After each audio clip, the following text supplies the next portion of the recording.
Muy bien, hermanos, vamos a abrir nuestras Biblias en el libro de Filipenses capítulo 4 y vamos a, en esta oportunidad, detenernos en los versículos 6 y 7. ¿Recuerdan el sermón pasado? Estuvimos viendo la palabra del Señor desde los versos 1 al 5. Hoy vamos a ver desde el verso 6 y 7. Posiblemente tengamos una doble oportunidad de estudiar estos versículos el domingo que viene, ya que son preciosos y creo que podrían ameritar otro sermón más. Pero hoy vamos a hacer un acercamiento, vamos a acercarnos a la palabra, vamos a introducirnos en ella y vamos a ver qué es lo que dice el Señor para nosotros.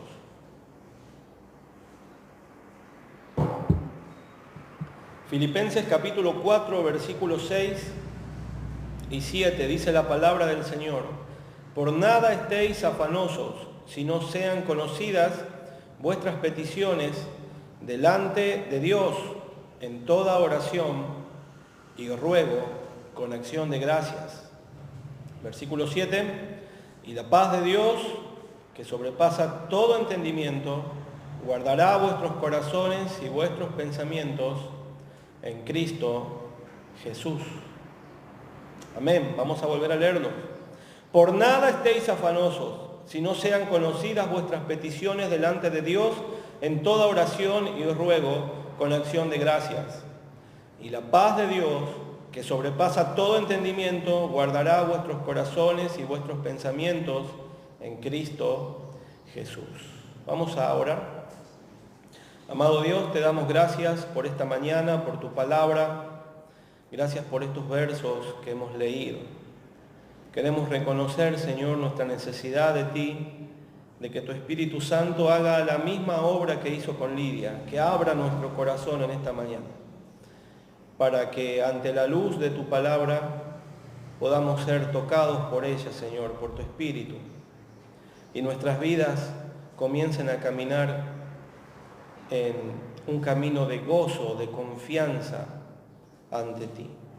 Gracias por estos versos, gracias por la promesa del verso 7. Ayúdanos a meditar en ella en este momento. En el nombre del Señor Jesús.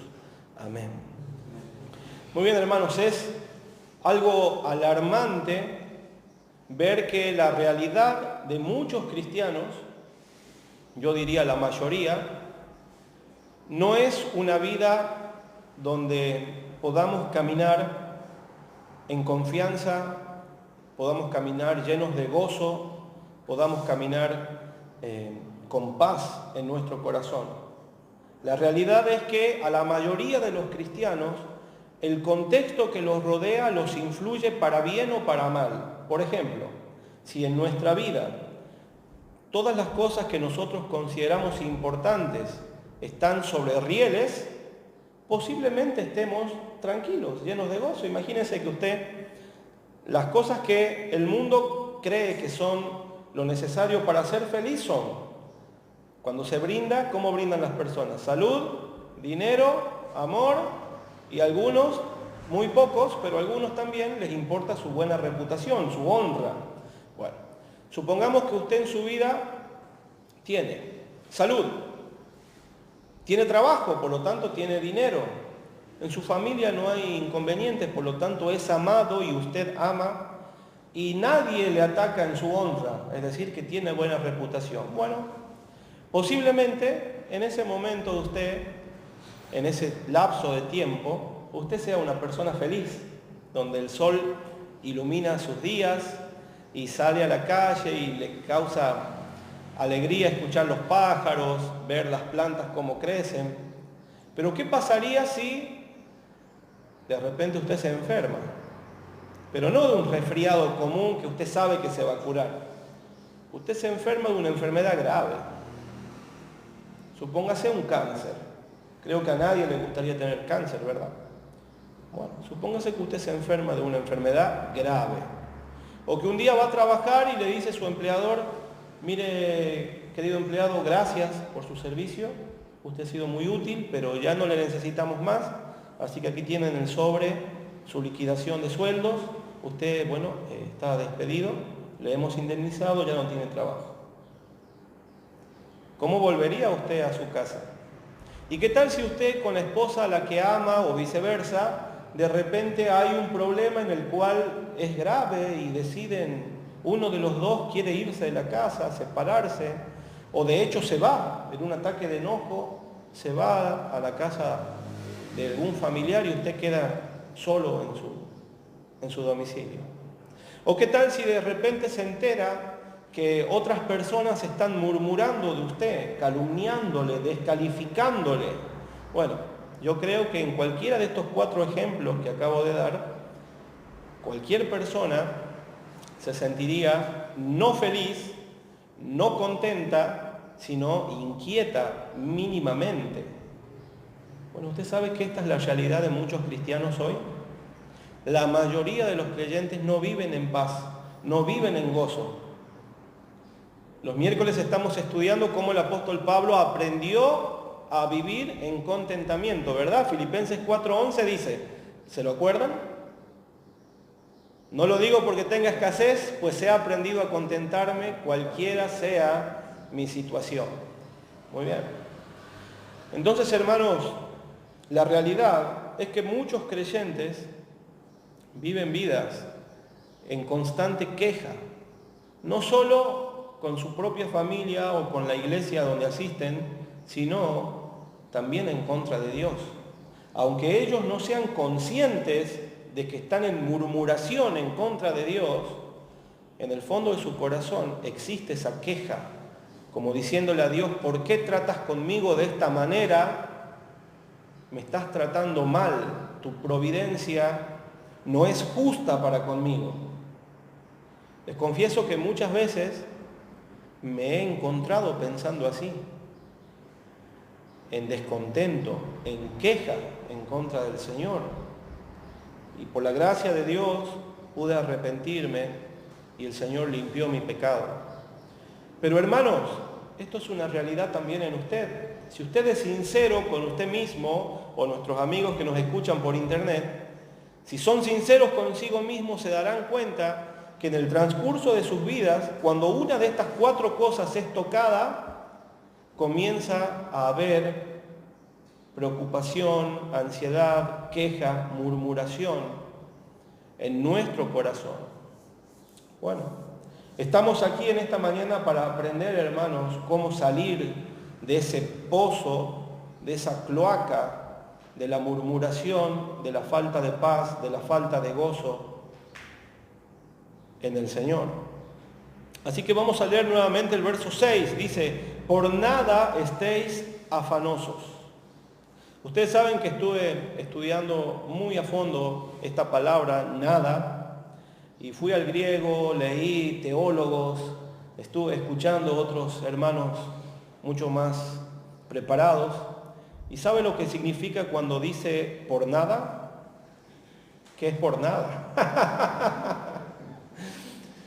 Por nada estéis afanosos. Eso quiere decir, hermanos, que no debe haber ninguna situación en mi vida que en mí produzca afán.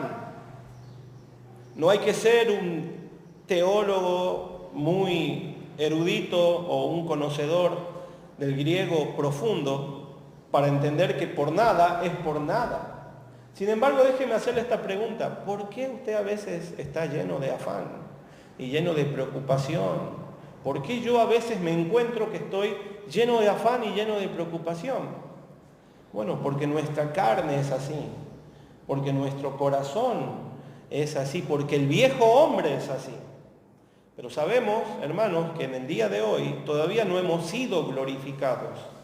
No somos perfectos en el Señor. Tenemos esta lucha. Por eso el apóstol le escribe a los filipenses y les dice, hermanos, en otras palabras, cuando vengan cualquier tipo de situación a vuestra vida y les produzca ansiedad, cuidado, por nada deben estar afanosos, ansiosos, preocupados, angustiados. Ustedes saben que, como decía recién, hay muchos creyentes que olvidan estos pasajes y ven como el camino más corto a la felicidad el poder tomar pastillas que los tranquilizan, que les ayudan a conciliar el sueño. Otros no hacen uso de medicación, pero se dan cuenta que quizás tomando alcohol se relajan un poco y toman eso para poder dormir o para estar más o menos bien. Otros se sienten disconformes y salen y hacen compras para tener una suerte de sensación de felicidad. Pero hermanos, la palabra del Señor tiene otro remedio para eso. Antes que una copa de vino, la palabra del Señor tiene otro remedio. Antes que una pastilla de clonazepam, el Señor tiene un propio remedio para nuestra inquietud.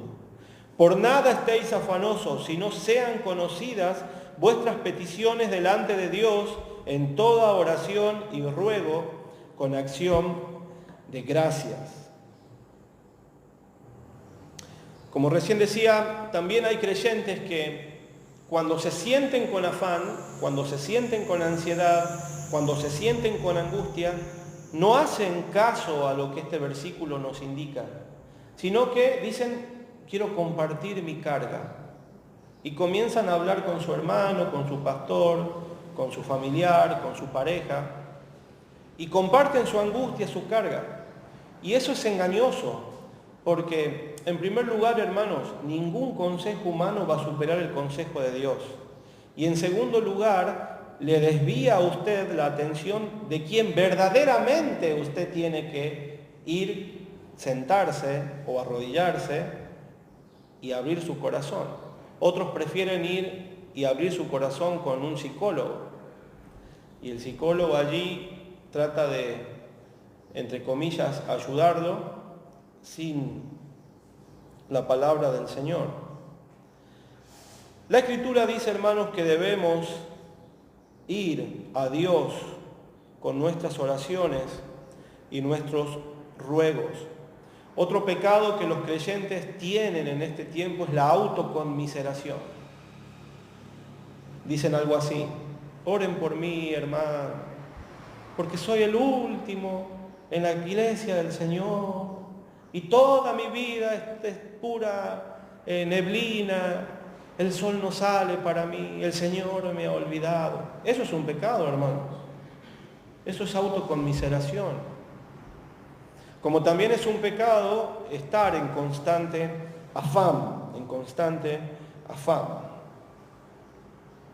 El afán, la preocupación, la ansiedad es pecaminoso. ¿Por qué es pecaminoso, hermanos? Y aquí es un punto importante a tener en mente. Porque cuando estamos preocupados en demasía, llenos de ansiedad, llenos de afán, le estamos diciendo a Dios, Dios, tú no sabes tratar con tu pueblo. El afán, la preocupación, la angustia, la ansiedad es un cachetazo a la honra de Dios, es una bofetada en su rostro, diciéndole, tú no sabes cómo cuidar a tu pueblo. Sin embargo, 1 Pedro 5:7 dice, echando toda vuestra ansiedad sobre Él. ¿Por qué? Porque Él tiene cuidado de vosotros. ¿Se da cuenta? La Biblia dice que Él tiene cuidado, que su providencia, su mano está permanentemente cuidando de su pueblo. Entonces, ¿por qué, hermanos? ¿Por qué muchos de nosotros nos permitimos estar en ansiedad, en angustia? ¿Por qué otros caen voluntariamente en depresión? La persona que está llena de afán, de preocupación, de ansiedad, desconfía en la sabiduría, en la soberanía y en el poder de Dios. Hice una frase que puede ejemplificar esto.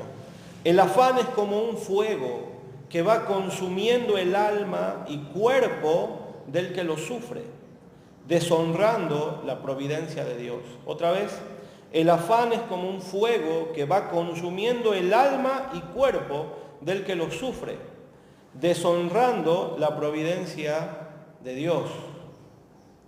Usted seguramente ha visto una fogata. Usted ve cómo los troncos que son grandes van consumiéndose hasta quedar carbones, cenizas. El afán hace eso, hermano, con su corazón. Hace eso con su alma. Pero ¿quiere que le diga algo más? Hace también eso con su cuerpo.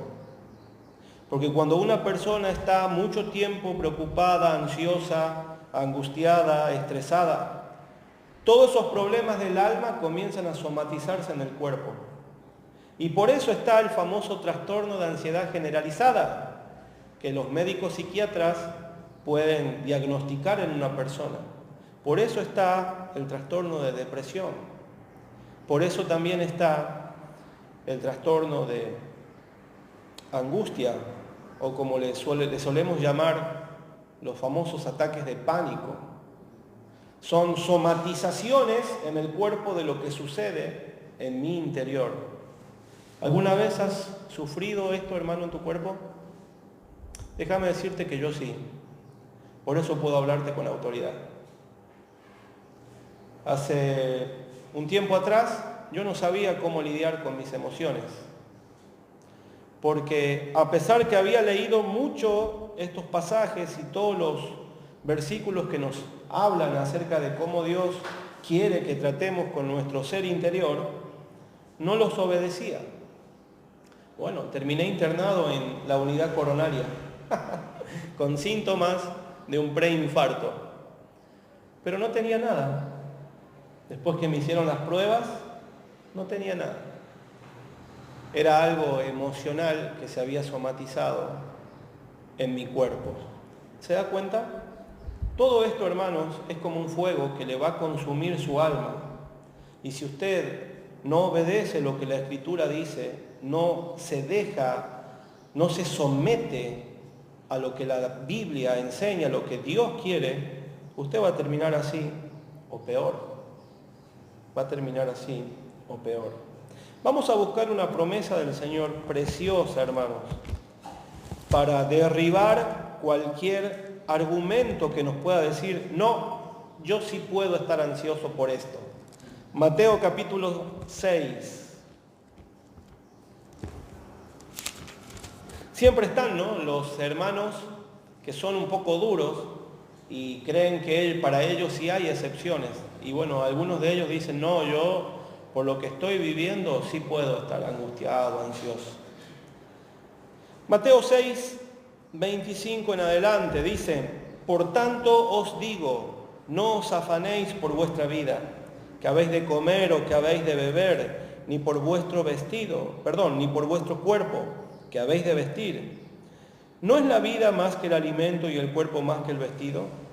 Mirad las aves del cielo, que no siembran, ni ciegan, ni recogen en graneros, y vuestro Padre Celestial las alimenta. ¿No valéis vosotros mucho más que ellas? ¿Y quién de vosotros podrá, por mucho que se afane, añadir a su estatura un codo? Y por el vestido, ¿por qué os afanáis? Considerad los lirios del campo, cómo crecen, no trabajan ni hilan. Pero os digo que ni aun Salomón con toda su gloria se vistió así como uno de ellos. Y si la hierba del campo que hoy es y mañana se echa en el horno, Dios la viste así, ¿no hará mucho más a vosotros, hombres de poca fe? No os afanéis pues diciendo qué comeremos o qué beberemos o qué vestiremos, porque los gentiles buscan todas estas cosas. Pero vuestro Padre Celestial sabe que tenéis necesidad de todas estas cosas. Mas buscad primeramente el reino de Dios y su justicia, y todas estas cosas os serán añadidas. Así que no os afanéis por el día de mañana, porque el día de mañana traerá su afán. Basta a cada día su propio mal. Después de leer esta promesa, ¿puedes decir amén? Amén, hermanos. Amén. Ustedes saben que muchos de nosotros podemos decir amén ahora. Nos gusta, nos alienta. Pero cuando llega el momento de practicar esta promesa, de recordar esta promesa, fallamos, no decimos amén. ¿Sabe por qué? Porque muy profundo en nuestro corazón todavía tenemos el engaño de Satanás que podemos vivir vidas gozosas independientemente de Dios. No, hermanos. No. Hace poco murió un futbolista que todos conocemos. Tuvo todo, hermanos. Una de las cosas que dicen la gente que le rodeaba era que era muy difícil decirle que no a él. Porque él lo que quería, lo tenía. Era tan alto el grado de demanda y de idolatría por este hombre que hasta usaron el santo nombre de nuestro Dios para llamarle así. Qué gran pecado, ¿no? Pero mire, una persona que lo podría haber tenido todo, la mejor salud, los mejores alimentos, la mejor vivienda, la mejor vida, de hecho creemos que ha vivido así, ¿no? ¿Cómo murió? Solo, separado de su familia, de las que, según sus propias palabras, eran el centro de su amor, sus hijas, lleno de depresión, de angustia, sin sentido en su vida. Bueno, ahí hay un claro ejemplo de que sin Dios y sin su palabra no se puede vivir una vida llena de gozo aquí en esta tierra. ¿Cuánto más usted, hermano, y yo, que luchamos día a día, que tenemos que luchar para poder tener una buena salud, que tenemos que luchar para poder, que nos cuesta 100 veces más? Bueno, aquí está la promesa del Señor, hermanos. No se engañe, usted no va a ser más feliz cuando sea millonaria o millonario. ¿Sabe qué dice la Biblia? Que al rico no lo dejan dormir sus posesiones, dice el libro de Proverbios. ¿Usted quiere ser rico? ¿Va a ser rico? Se va a esforzar por ser rico, va a poner en juicio y va a perder muchas cosas por ser rico, entre ellas su familia. Pero ¿sabe qué? Cuando usted sea rico se va a dar cuenta que el dinero no puede llenar el vacío que usted siente, que todo fue un engaño. Pero usted se va a dar cuenta cuando ya su vida se le pasó y va a querer volver para atrás y ya no se puede. Hace un tiempo estaba leyendo unos escritos muy antiguos que los siervos del Señor dejaron para los padres, para los papás. Y decía uno de estos autores que por lo general los varones en la familia desean o persiguen el deseo de cada vez tener más dinero, cada vez vivir mejor, dicen así. No se conforman, no se contentan con lo que tienen y desean perseguir más.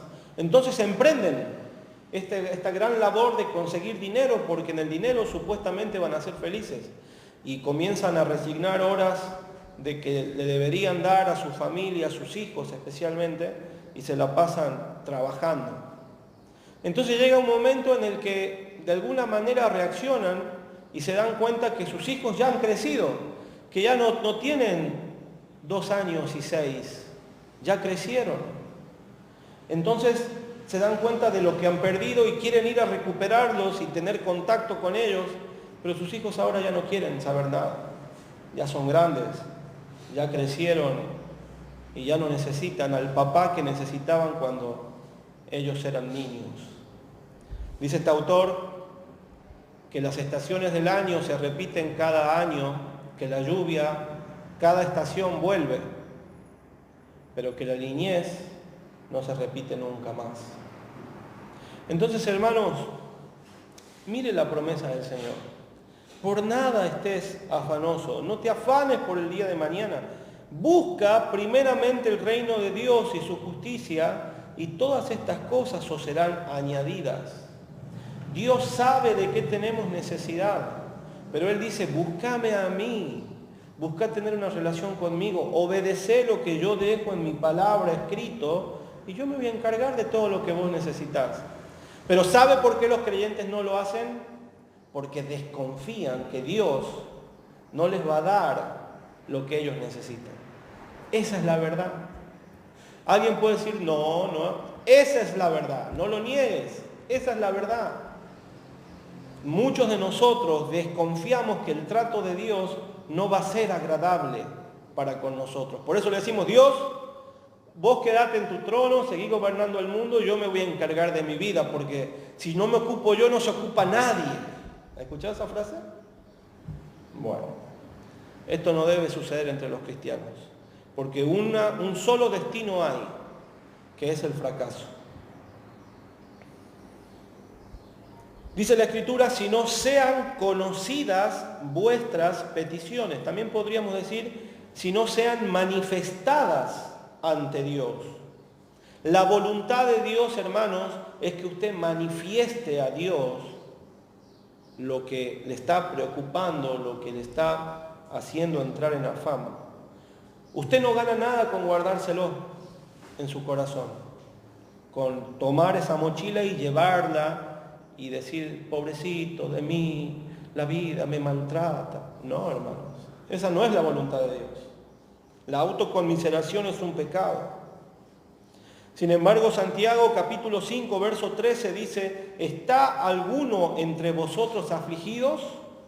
Tome un clonazepam. ¿Dice así la Escritura? No, hermanos. ¿Está entre vosotros algunos afligidos? Haga oración. Haga oración. Haga oración.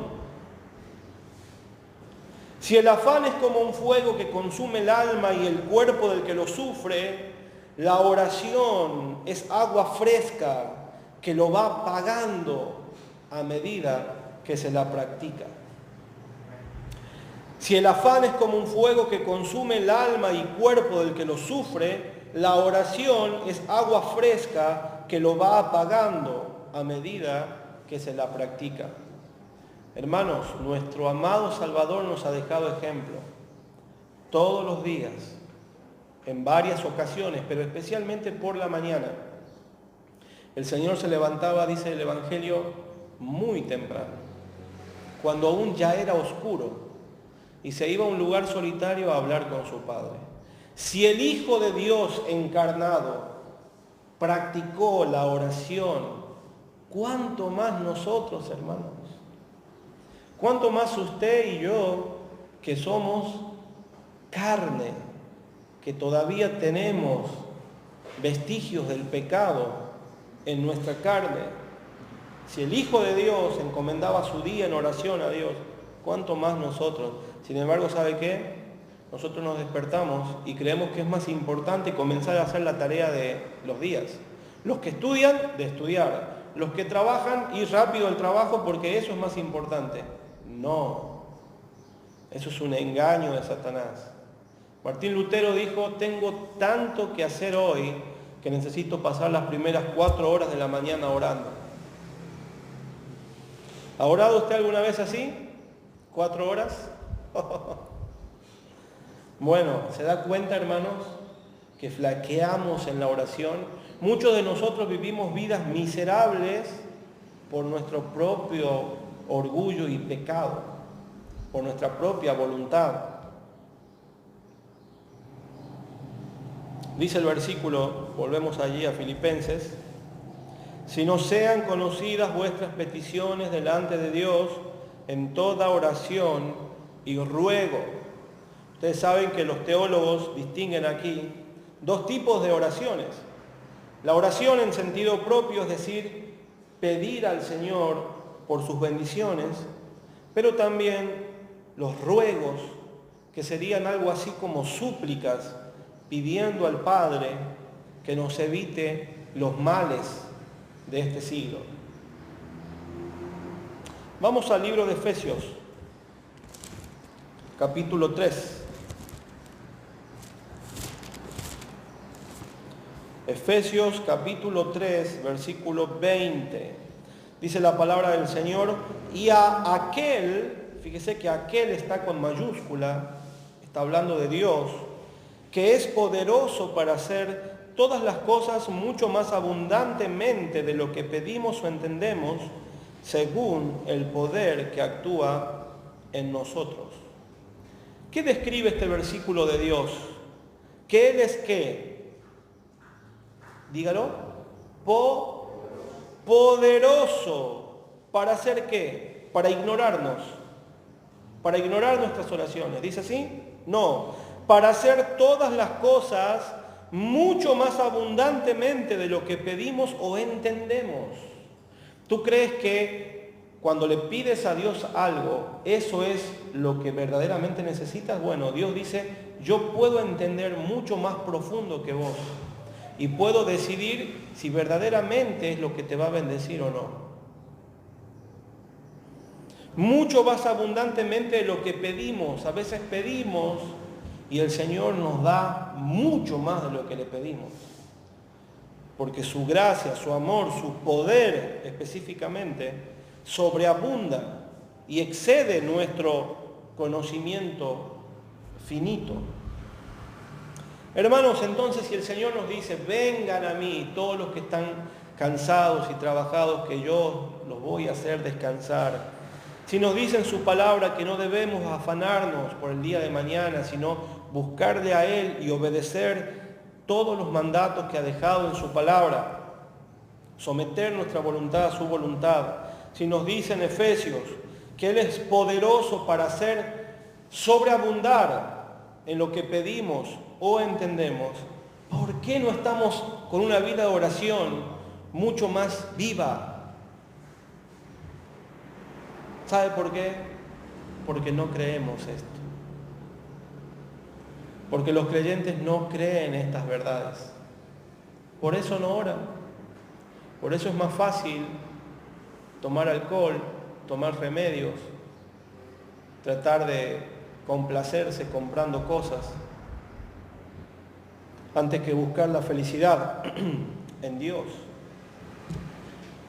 Pero el verso 6 nos queda ahí, vamos de vuelta, dice, con acción de gracias. Otra cosa, otro punto que es la voluntad de Dios, es que demos gracias en todo.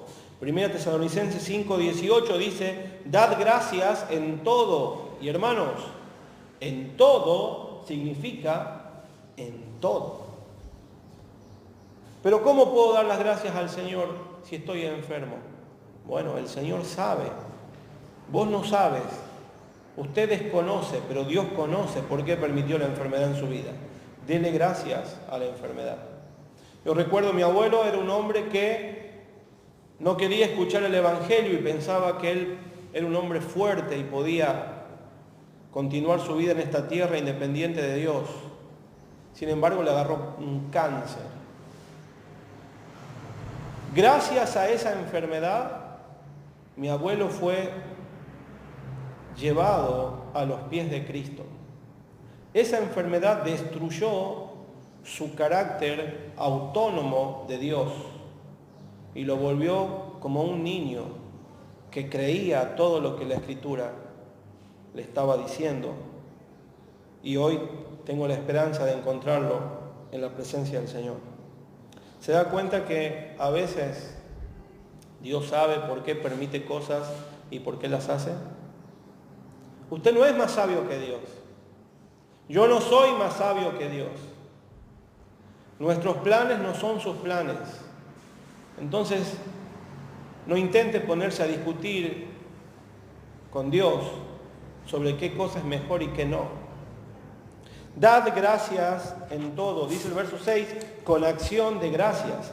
El dar gracias a Dios en oración nos libra de la preocupación, de la ansiedad, de la angustia, del afán, aclarando nuestra mente que todos los tratos de Dios para con nosotros son buenos y de provecho. Otra vez, el dar gracias a Dios en oración nos libra de la ansiedad, de la preocupación, de la angustia, del afán, aclarando en nuestra mente que todos los tratos de Dios para con nosotros son buenos y de provecho. ¿Cómo puedes estar tan seguro, Mauricio? Bueno, porque Romanos capítulo 12, verso 2, dice que la buena voluntad de Dios es buena, agradable y perfecta. ¿Cómo es la voluntad de Dios? Repita conmigo. Buena, agradable y perfecta. Y si es buena, ¿por qué reniega usted de lo que le está tocando vivir? Si es agradable, ¿por qué usted cree que Dios trata de una manera descortés con usted? Y si es perfecta, ¿por qué no agradece que no hay margen de error en Dios? ¿Se da cuenta? Otra vez, todo lo que este mundo nos dice todos los días se contrapone a lo que la palabra de Dios nos dice. Y a veces escuchamos más al mundo que a Dios. A veces escuchamos más a esos gurús que aparecen en las redes sociales, que nos hablan cómo solucionar nuestras vidas, independientemente de Dios. Hermanos, esto se tiene que acabar. Usted no puede seguir viviendo así, yo no puedo seguir viviendo así. Los amigos que nos escuchan en internet, usted no puede seguir viviendo así si usted es un creyente, porque usted está viviendo en deshonra a Dios.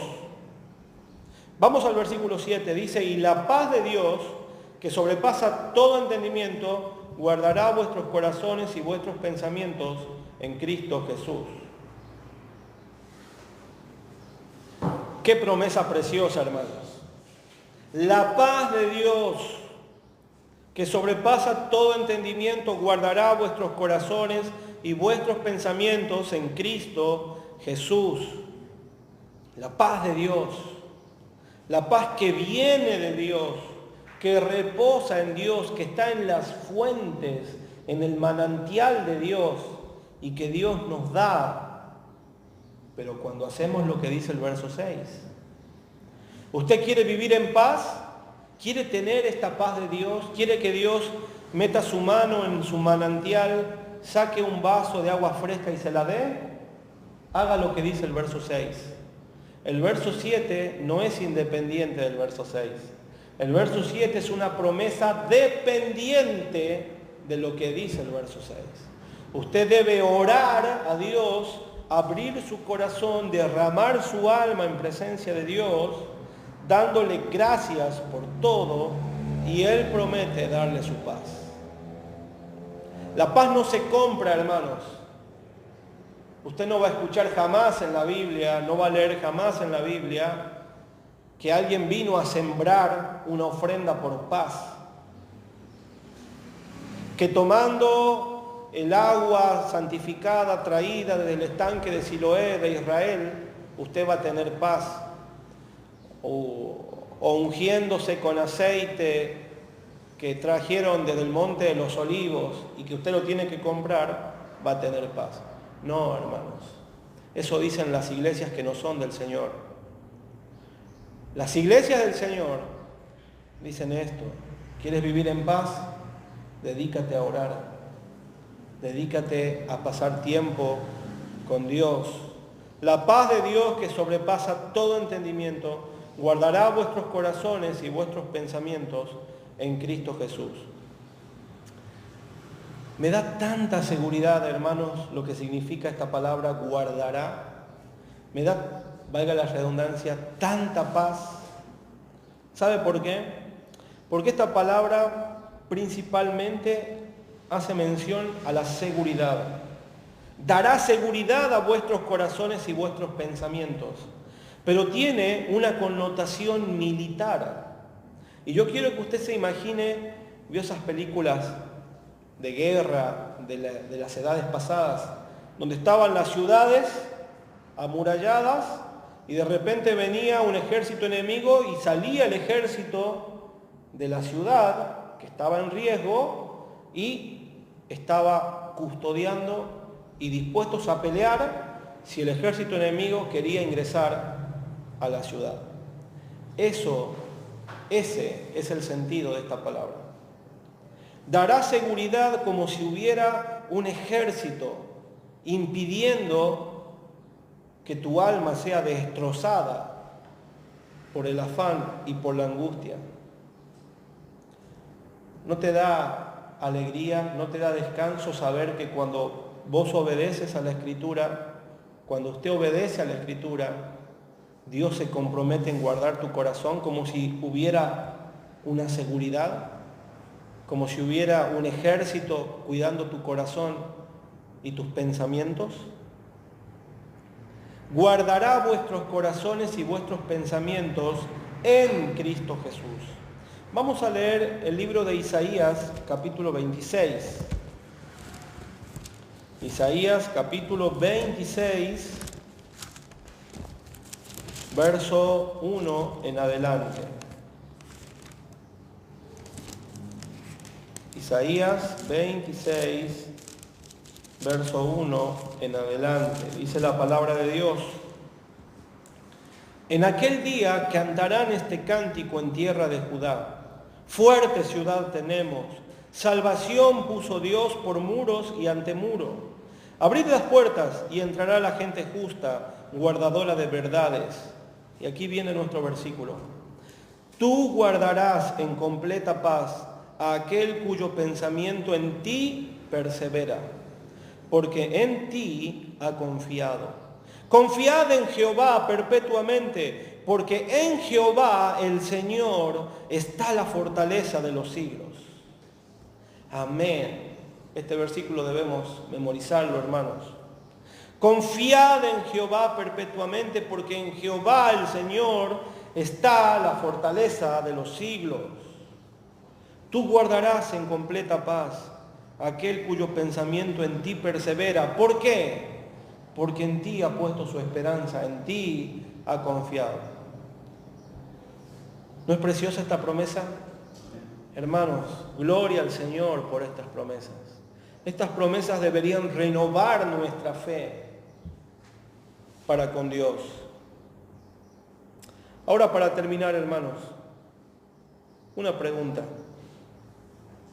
¿Cómo hicieron nuestros hermanos en el pasado? Nuestros hermanos de la iglesia primitiva. ¿Cómo hicieron para vivir si tenían posiblemente los mismos problemas que nosotros? La iglesia pasó a través de la historia por muerte, por pandemias, pasó por guerras, conflictos, persecuciones, pasó por momentos difíciles de hambre. Entonces, ¿cómo hicieron ellos? Que no tenían psicólogos, que no tenían psiquiatras, que no había clonazepam para tranquilizarlos, que no había... ¿Se dan cuenta? ¿Cómo hicieron? Hoy hay lugares que menosprecian la palabra de Dios y dan lugar a todos estos consejos del mundo y dicen que no hay solución para los problemas emocionales si un profesional, entre comillas, los atiende. Bueno, yo quiero saber cómo hicieron mis hermanos en el pasado, porque la psicología es una pseudociencia que nació hace poco. ¿Cómo hicieron? Bueno, ¿sabe cómo hicieron? Creyeron este libro, hermanos. Creyeron y practicaron este libro, porque reconocían que el que inspiró este libro nos conoce mejor que el más adiestrado y experto de los psicólogos o psiquiatras o consejeros o coaching, como le dicen ahora, o como a usted le guste llamar. Vamos a ver algunos ejemplos. Hechos capítulo 4. Hechos capítulo 4, verso 23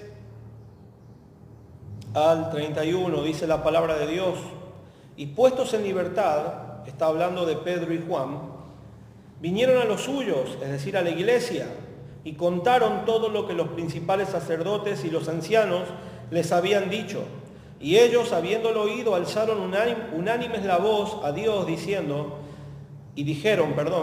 soberano Señor, tú eres el Dios que hiciste el cielo y la tierra, el mar y todo lo que en ellos hay. Y por boca de David, tu siervo, dijiste, ¿por qué se amotinan las gentes y los pueblos piensan cosas vanas? Se reunieron los reyes de la tierra y los príncipes se juntaron en uno contra el Señor y contra su Cristo. Porque verdaderamente se unieron en esta ciudad contra tu santo Hijo Jesús, a quien ungiste, Herodes y Poncio Pilato con los gentiles y el pueblo de Israel, para hacer cuanto tu mano y tu consejo habían antes determinado que sucediera. Y ahora, Señor, mira sus amenazas y concede a tus siervos que con todo denuedo hablen tu palabra mientras extiendes tu mano para que se hagan sanidades y señales y prodigios mediante el nombre de tu santo Hijo Jesús. Cuando hubieron orado, el lugar en que estaban congregados tembló y todos fueron llenos del Espíritu Santo y hablaban en lenguas. ¿Dice así? Y hablaban con denuedo la palabra de Dios. Amados hermanos, Pedro y Juan habían salido de estar presos, de haber sido golpeados por causa de Cristo. ¿Cómo podían orar a Dios junto con la iglesia? Gozarse, en primer lugar, de haber sido tenidos por dignos de padecer por causa de Cristo. Y en segundo lugar, orar con la iglesia para que Dios les dé más valentía para seguir predicando el Evangelio. Eso es algo irracional. La psicología moderna te va a decir, si algo te hace mal, déjalo. Sepárate de lo que te hace mal, porque es tóxico. ¿Escucharon esa palabra? Bueno.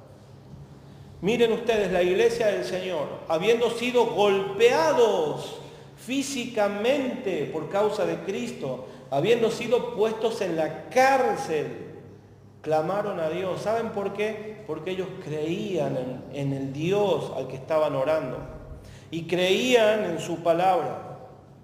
Y tal fue el grado de fe y de confianza y de dependencia que Dios se manifestó de una manera sobrenatural ese día. El lugar donde estaban tembló, todos fueron llenos del Espíritu Santo y hablaban con denuedo, con valentía la palabra de Dios. Yo quiero, hermanos, vivir así. ¿Usted?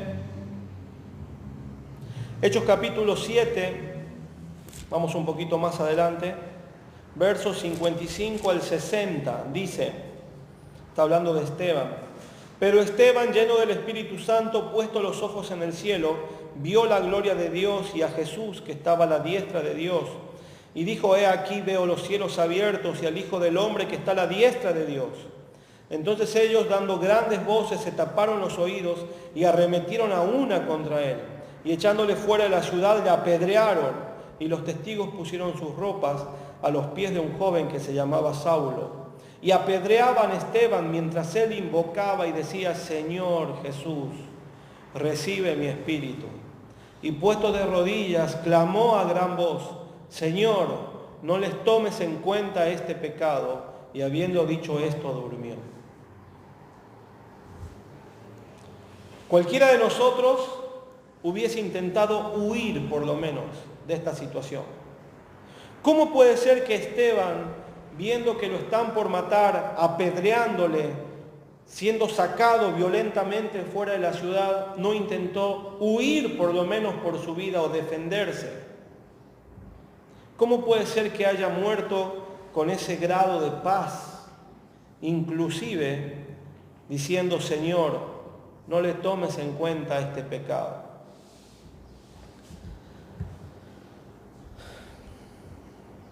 Qué precioso, hermanos. ¿Sabe por qué? Porque Esteban creía en Dios. Esteban creía en su Dios, creía en su Señor. Creía que las palabras que el Señor había dicho eran fieles y verdaderas.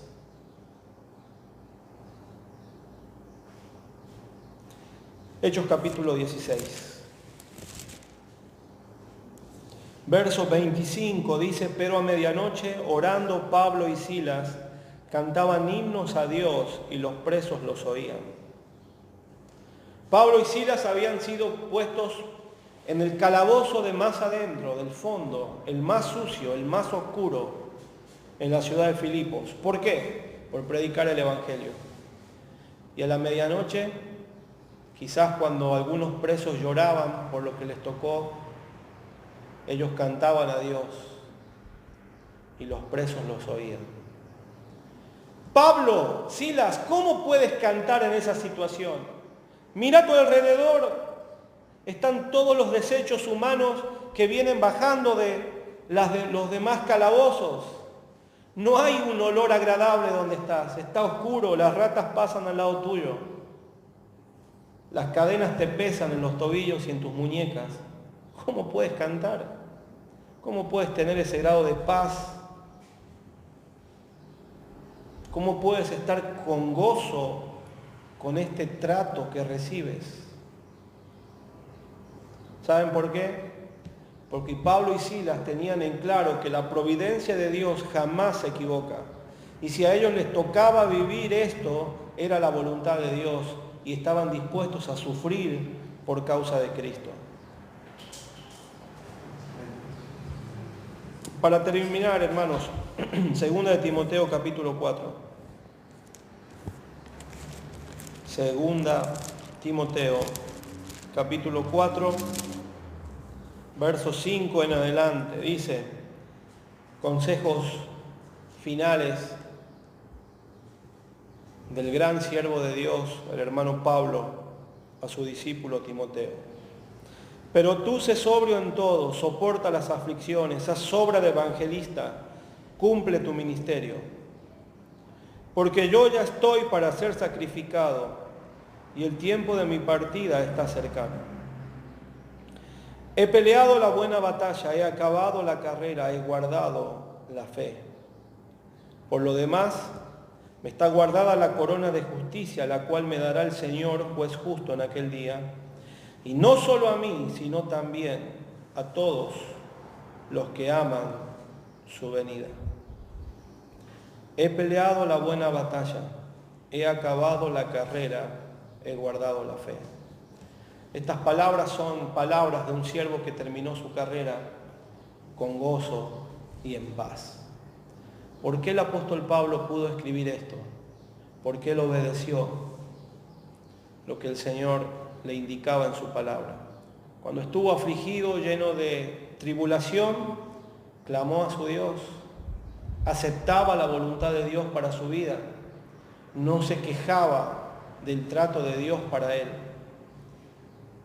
Hoy él está gozando de esa corona de justicia, la cual está prometida para, no solo para él, sino para todos los que amamos la venida del Señor. ¿Le gustaría cambiar su vida, hermanos? ¿Le gustaría vivir en gozo, en contentamiento? ¿Le gustaría vivir en paz? Bueno, ya sabe lo que tiene que hacer. Ya sé lo que yo tengo que hacer. Si quiero experimentar a Dios como una realidad en mi vida. Y se resume en una palabra: orar. Orar. Orar. Terminamos con una oración. Amado Dios, gracias por tu santa palabra. Gracias porque ella, Señor, va mostrando en nuestro interior las mentiras que hemos creído durante nuestra vida. Gracias porque ella va, Señor, eliminándolas y va haciendo brotar tu consejo, tu palabra, tus mandatos, tus promesas, como vivas y verdaderas para nuestra vida hoy, en el 2020. Amado Dios, queremos reconocer nuestro pecado de pereza y de desconfianza, de no tener una vida de oración como la que tú desearías que tengamos. Pedimos, Señor, auxilio para que nos ayudes a ser hombres y mujeres de oración, por el ejemplo que nos ha dejado nuestro Señor y Salvador y los hermanos a través de los tiempos. Ayúdanos a descubrir lo precioso que es estar en tu presencia, orando, escuchándote y recibiendo tu paz. Oramos en el nombre de Jesús. Amén.